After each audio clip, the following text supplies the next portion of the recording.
Hello friends, welcome to your channel DK focus study. तो आज हम देखने वाले हैं इंडियन पॉलिटी का ही एक अच्छा चैप्टर है भारतीय संसद, जो काफ़ी एग्जाम में भी यहाँ से क्वेश्चन पूछे जाते हैं। चलिए इसमें देखते हैं first number question. First number question क्या बोल रहा है कि भारत की संघीय व्यवस्थापिका को किस नाम से जाना जाता है? तो ये जाना जाता है संसद से। भारत की संघीय व्यवस्थापिका को किस नाम से जाना जाता है? तो ये संसद के नाम से। नेक्स्ट है, भारत की संसद के कितने सदन हैं? भारतीय संसद के कितने सदन हैं? तो ये 2 सदन हैं, लोकसभा और राज्यसभा। नेक्स्ट है, भारत के किस सदन को प्रतिनिधि सभा भी कहा जाता है? तो ये कहा जाता है लोकसभा को। नेक्स्ट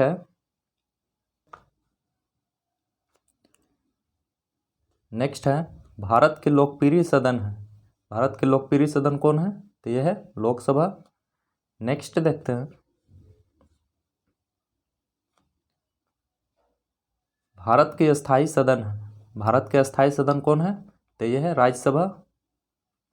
नेक्स्ट है, भारतीय संसद में शामिल है। तो भारतीय संसद में क्या शामिल है? तो ये लोकसभा, राज्यसभा और राष्ट्रपति, ये तीनों, यानी ऑप्शन नंबर डी इसका राइट आंसर हो जाएगा। नेक्स्ट देखते हैं,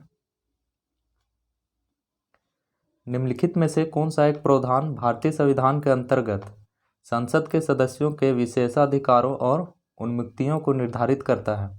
तो ये करता है अनुच्छेद 105 के तहत, यानी ऑप्शन नंबर बी इसका राइट आंसर हो जाएगा। नेक्स्ट है, निम्नलिखित में से कौन संसद का अन्य भाग नहीं है? यानी संसद का भाग नहीं है। तो संसद में राष्ट्रपति, लोकसभा और राज्यसभा है, इसमें उपराष्ट्रपति नहीं होगा, यानी ऑप्शन नंबर बी इसका राइट आंसर हो जाएगा। नेक्स्ट देखते हैं, भारत के संविधान में कहा गया है कि भारत की संसद 3 अंग होते हैं। भारत के संविधान में कहा गया है कि भारत की संसद के 3 अंग होते हैं। इनमें से एक अंग है लोकसभा, दूसरा राज्यसभा और तीसरा आपको बताना है, तो तीसरा राष्ट्रपति है, यानी ऑप्शन नंबर ए। भारतीय संसद के कितने अंग हैं? तो अंग पूछा है तो 2 हो जाएगा, सदन पूछे तो 2 हो जाएगा। मतलब अंग पूछे तो 3 हो जाएगा और सदन पूछे तो 2 हो जाएगा। नेक्स्ट है, इसका option number B right answer हो जाएगा, थर्ड। नेक्स्ट देखते हैं, भारतीय संविधान के किस अनुच्छेद में कहा गया है कि संघ के लिए एक संसद होगी जो राष्ट्रपति और 2 सदनों से मिलकर बनेगी? तो ये बोला गया है अनुच्छेद 79 में, यानी ऑप्शन नंबर बी इसका राइट आंसर हो जाएगा। 79 में संसद का प्रावधान है। नेक्स्ट है, निम्नलिखित कथनों में से कौन असत्य है? इसमें देखना है कौन गलत है। लोकसभा को संसद का प्रथम सदन कहा जाता है, तो ये राइट है। राज्यसभा को संसद का द्वितीय सदन कहा गया है, यह भी सही है। राज्यसभा एक अस्थायी सदन है, यह गलत है, यानी ऑप्शन नंबर थर्ड इसका राइट आंसर हो जाएगा। राज्यसभा एक अस्थायी सदन है, ना कि अस्थायी, तो इसमें गलत हो जाएगा, सी नंबर ऑप्शन। लोकसभा संसद का लोकप्रिय सदन है, यह भी सही है, तो इसका राइट आंसर सी हो जाएगा। नेक्स्ट देखते हैं, निम्नलिखित कथनों में कौन सही है? इसमें देखना कौन सही है। लोकसभा भारतीय जनता की प्रतिनिधि सभा है, यह भी सही है। राज्यसभा संसद का उच्च सदन है, यह भी सही है। राज्यसभा राज्यों का प्रतिनिधित्व करता है, तो यह भी सही है, यानी ऑप्शन नंबर डी इसमें राइट आंसर हो जाएगा, उपयुक्त सभी। नेक्स्ट है, संसद का निम्न सदन और उच्च सदन क्रमशः देखना है कि कौन कौन है। तो संसद का निम्न सदन कौन है? तो यह है लोकसभा और उच्च सदन है राज्यसभा, यानी ऑप्शन नंबर बी इसका राइट आंसर हो जाएगा। नेक्स्ट देखते हैं, संसद को भंग करने के लिए कौन सक्षम है? तो ये भंग कर सकते हैं राष्ट्रपति। भारतीय संसद की संप्रभुता प्रतिबंधित है, किसमें प्रतिबंधित है? तो यह है न्यायिक समीक्षा से। नेक्स्ट है, संसद के कितने सत्र होते हैं? तो संसद के 3 सत्र मुख्यतः होते हैं, जो है बजट सत्र, शीतकालीन सत्र और मानसून सत्र, यानी ऑप्शन नंबर डी इसमें आंसर हो जाएगा। नेक्स्ट है, संसद के 2 सत्रों के बीच अधिकतम कितना अंतराल दिया जा सकता है? तो अधिकतम 6 माह का अंतराल दिया जा सकता है। नेक्स्ट है, संसद के दोनों सदनों का संयुक्त अधिवेशन आयोजित होता है। तो दोनों सदनों का अधिवेशन कब आयोजित किया जाता है? जब दोनों में मतभेद हो, यानी ऑप्शन नंबर 4 इसमें राइट आंसर हो जाएगा कि एक ऐसे विधेयक पर विचार करने और उसे पारित करने के लिए जिस पर दोनों सदनों में मतभेद हो। तो इसमें ऑप्शन नंबर डी इसमें राइट आंसर हो जाएगा। नेक्स्ट देखते हैं, भारतीय संसद के दोनों सदनों की संयुक्त बैठक किस संबंध में होती है? तो ये होती है साधारण विधेयक पर। नेक्स्ट देखते हैं, नेक्स्ट है 20 नंबर क्वेश्चन। साधारण विधेयक से संबंधित गतिरोध को दूर करने के लिए संसद के दोनों सदनों की संयुक्त बैठक कौन बुलाता है? तो ये बुलाता है राष्ट्रपति, जबकि अध्यक्षता लोकसभा अध्यक्ष करते हैं। नेक्स्ट है, लोकसभा और राज्यसभा की संयुक्त बैठक कब होती है? जब लोकसभा और राज्यसभा में मतभेद होने पर, यानी ऑप्शन नंबर बी इसका राइट आंसर हो जाएगा। नेक्स्ट है, संसद के दोनों सदनों के साथ साथ बैठने पर निम्न होता है। क्या होता है इसमें? तो एक बिल जिस पर दोनों सदन सहमत ना हो उस पर विचार करना और पास होना, यानी ऑप्शन नंबर सी इसमें राइट आंसर हो जाएगा। नेक्स्ट है, यदि किसी सामान्य विधेयक पर राज्यसभा और लोकसभा के बीच गतिरोध आता है तो उसका समाधान कौन करता है? तो ऐसे में संसद के संयुक्त सत्र करते हैं। नेक्स्ट है, स्वतंत्र भारत के इतिहास में अभी तक कितनी बार संयुक्त बैठक यानी अधिवेशन बुलाई गई है? तो ये अभी तक 5 बार बुलाया गया है, यानी ऑप्शन नंबर डी इसमें राइट आंसर हो जाएगा। क्या राष्ट्रपति और उपराष्ट्रपति कभी संयुक्त अधिवेशन के अध्यक्षता करते हैं? तो कभी नहीं।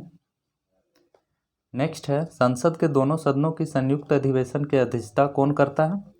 तो ये करता है लोकसभा अध्यक्ष। नेक्स्ट है, संसद के संयुक्त बैठक को कौन संबोधित करता है? तो ये संबोधित करते हैं राष्ट्रपति। नेक्स्ट है, भारत की संसद के दोनों सदनों की संयुक्त बैठकें किस लिए आयोजित की जाती है? तो ये किया जाता है उस विधेयक पर विचार करने और उसे पारित करने के लिए जिस पर दोनों में मतभेद हो, यानी ऑप्शन नंबर डी इसमें राइट आंसर हो जाएगा। नेक्स्ट है, संसद के संयुक्त अधिवेशन में विधेयक पारित होता है। संसद की संयुक्त अधिवेशन में विधेयक पारित होता है तो कब पारित होगा? जब दोनों सदनों के कुल उपस्थित, यानी दोनों सदनों के कुल उपस्थित तथा मतदाता सदस्यों के सामान्य बहुमत द्वारा, यानी ऑप्शन नंबर सी इसमें राइट आंसर हो जाएगा। नेक्स्ट है, संविधान संशोधन प्रस्ताव के संबंध में दोनों सदनों में मतभेद होने की स्थिति में क्या है कि प्रस्ताव गिर जाएगा। दोनों में मतभेद हो जाने के बाद प्रस्ताव गिर जाएगा। नेक्स्ट है, संसद की कार्यवाही सूची में प्रथम विषय क्या होता है? तो प्रथम विषय होता है प्रश्नकाल का, यानी ऑप्शन नंबर बी इसमें राइट आंसर है। कौन सी प्रथा संसदीय प्रणाली को भारत की देन है? कौन सी प्रथा संसदीय प्रणाली को भारत की देन है? तो यह है शून्यकाल। नेक्स्ट है,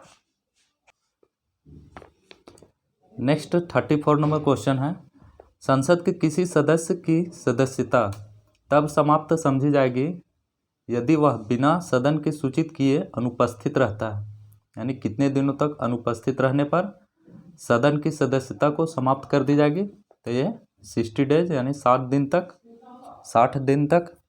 नेक्स्ट है, एक वर्ष में कम से कम कितनी बार संसद की बैठक होना आवश्यक है? तो ये 2 बार। नेक्स्ट है,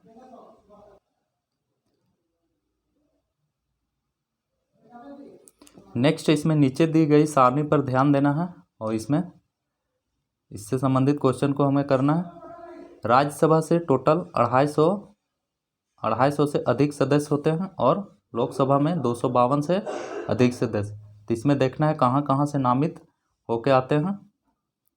इसमें 12 निर्देशित किए जाते हैं नाम, और यानी कि 12 राष्ट्रपति द्वारा चुने जाते हैं जो किसी भी क्षेत्र से हो सकते हैं, और 238 से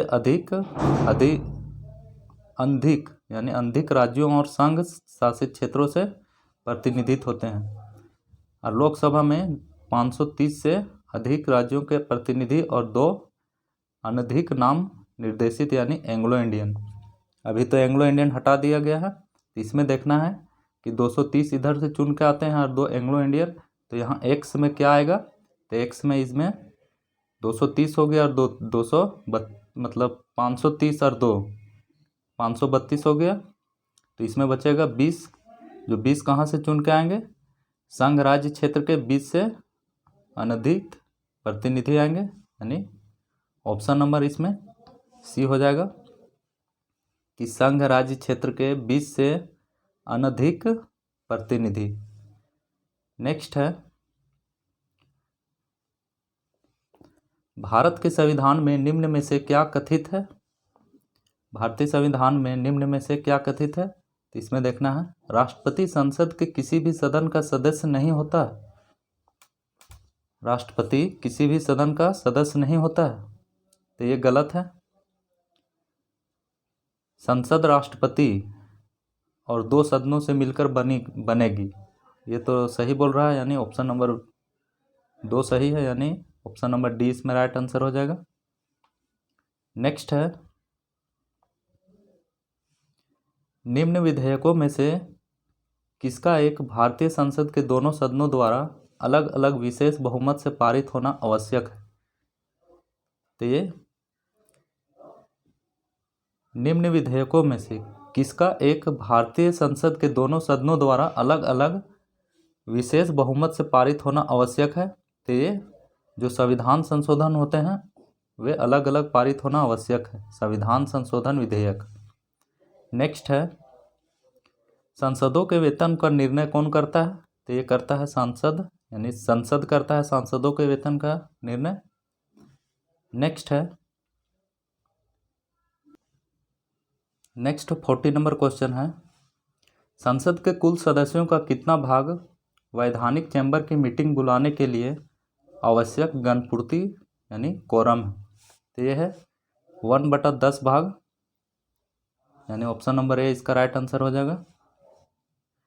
नेक्स्ट है, संसदीय प्रणाली वाली सरकार को अन्य किस नाम से जाना जाता है, तो ये जाना जाता है संघीय सरकार के नाम से। नेक्स्ट क्वेश्चन है, भारतीय राजनीतिक व्यवस्था में कार्यपालिका के अधीन रहकर कार्य करती है। किसके अधीन रहकर कार्यपालिका कार्य करती है, तो ये न्यायपालिका के अधीन रहकर। नेक्स्ट है, संविधान लागू होने के बाद सर्वप्रथम त्रिशंकु संसद का गठन कब किया गया था, तो ये किया गया था 1989 में, 1989 में। नेक्स्ट है, अस्थायी संसद भारत में कब तक अस्तित्व में रही। अस्थायी संसद भारत में कब तक अस्तित्व में रही थी, तो ये रहा था 17 अप्रैल 1952 तक। नेक्स्ट है, भारत की पार्लियामेंट संसद का उद्घाटन कब हुआ था, तो ये हुआ था 1927 में। नेक्स्ट है, संसद के दोनों सदनों का सत्रवासन कौन करता है, तो ये करता है राष्ट्रपति। नेक्स्ट है, संसद के किन सदस्यों को गैर सरकारी सदस्य कहा जाता है, तो ये कहा जाता है मंत्री के अलावे अन्य प्रत्येक संसद को गैर सरकारी सदस्य। मंत्री के अलावे जो प्रत्येक सदस्य मतलब प्रत्येक सांसद होते हैं वे कहलाते हैं।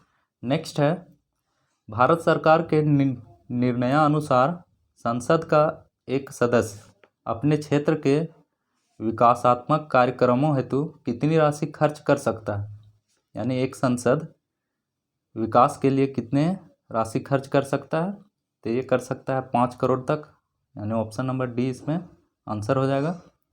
नेक्स्ट है, किसी संसद सदस्य की योग्यता के संदर्भ में कौन निर्णय करता है, तो ये करता है राष्ट्रपति। नेक्स्ट है और लास्ट नंबर क्वेश्चन, भारत की संचित निधि से धन निर्गम पर किसका नियंत्रण है? तो ये नियंत्रण है संसद का।